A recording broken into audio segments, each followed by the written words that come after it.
Okay, Trisha, good start. Thanks so much for including your work. All right, first thing we're going to do is take a look at the requirements, and then we're going to take a look at the type and the layout. Okay, first thing in the requirements, object must be dominant, which it is. That's good. But, this has this kind of, I don't know if there's a drop shadow on here, but if you take a look around the perimeter, specifically on the top, it seems to be kind of muddy. And I'm not real sure if that's a drop shadow.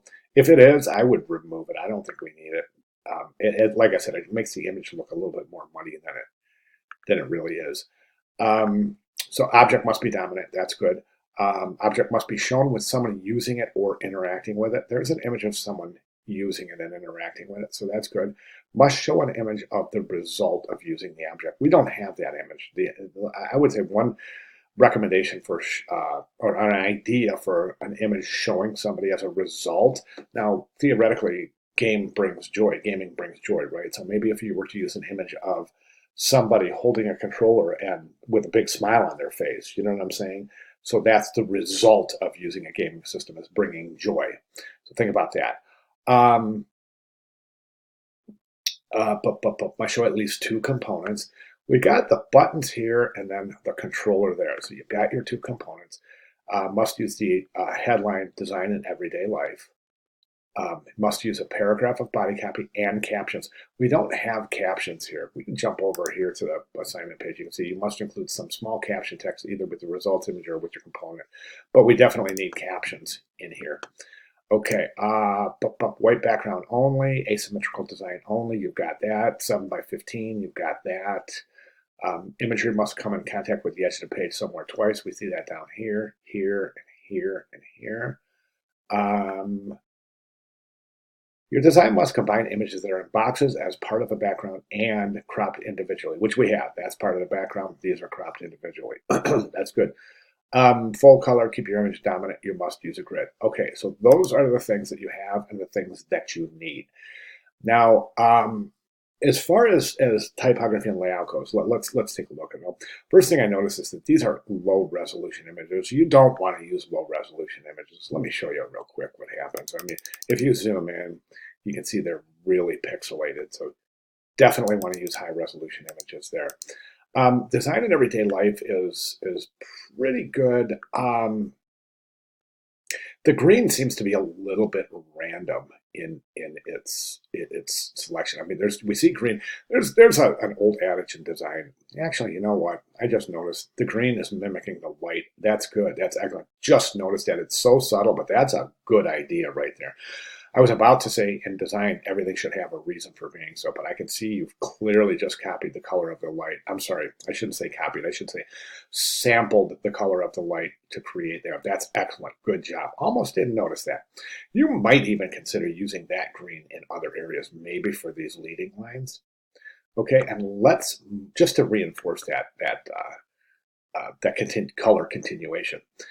Let's talk about these leading lines. Right now, they don't work. And the reason they don't work, this works great, right? Right there, and that's a plus mark from the controller. But this one isn't. This is a minus. It's not a vertical dash. So the continuation doesn't quite ring there.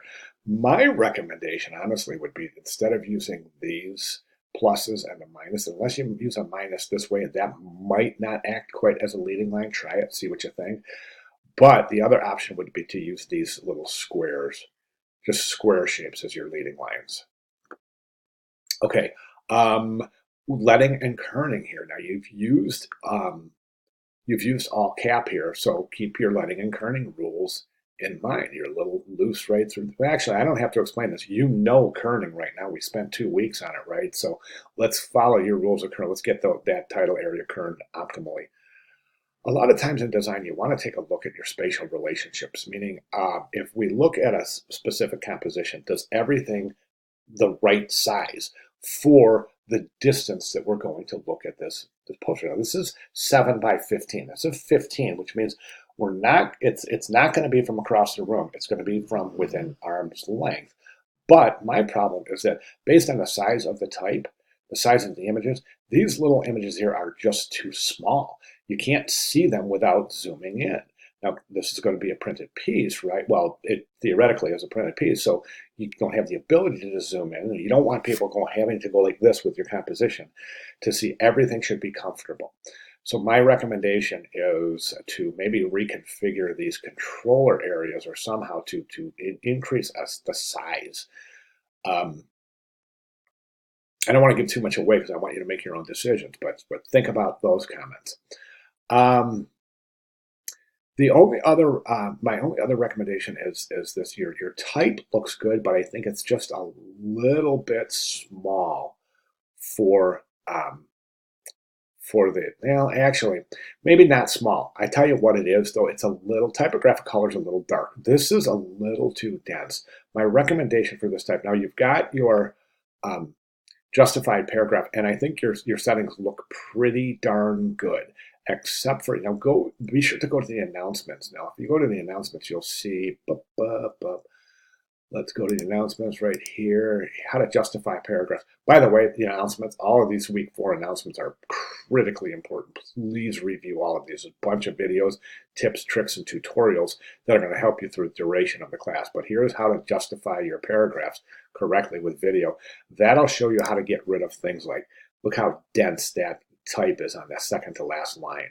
Then compare that to how loosely this is set, and that's just default by nature of the justify type settings. So you can adjust those, and that video will show you how. I think that right now I would definitely increase the leading and the tracking associated with this. I think that the lines are too close together and the letters are too close together. It makes it too dense and almost a little bit difficult to read. So you definitely want to adjust that, okay? Now, other than that, I think you're off to a pretty good start. If you have any questions at all, please let me know. I'll be glad to make any necessary clarifications. I'm just noticing something right here. These black strokes around, I don't think you need those. I think they draw too much attention, too much weight. Plus, there's no black stroke. If this is a continuation of that, there's no black stroke here. So I think we could just leave those as individual colors. It's up to you, though. I'm not real sure if that's working out very well. It seems to be drawing a lot of weight around that black stroke. Maybe even just make it really extremely thin, that black stroke, just to kind of reflect a little shadow there that's around those, or that little indent from where the button meets the controller. By the way, we bought this system for our kids for Christmas, and they love it. They just love it. So, okay, all right, good job, great start. Any questions at all? Please let me know. But I would like to see those changes reflected in your final submission coming up this Sunday. Again, let me know if you have any questions. All right, good job, thanks.